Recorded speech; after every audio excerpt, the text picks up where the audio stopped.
And now we can go to this folder location as we have already created our web API project in this CLI folder, right? So let's go to the that folder location and we can see under CLI folder our API project has been created. So let's click it and we can see all the default files and folder which is being provided by the .NET Core Web API, right? So these are the default files.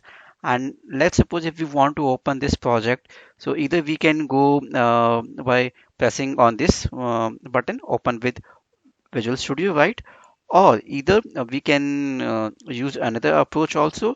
We can go to the command prompt and we can type, we can go to that project API project to that location, and for opening this project we can type code space then dot and then we need to press enter, right?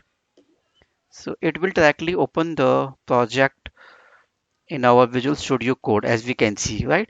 And on the left side we can see over here all the project contents, all the folder and default files of that project, right? If somehow due to some reason if you are not able to see this project content, so what we can do, we can click on this icon and you would be able to see all the project related folders and files over here, right? So so we can use any one of the approach, either by this approach or either by opening in the Visual Studio, right? So now let's understand how we can build the solution, right?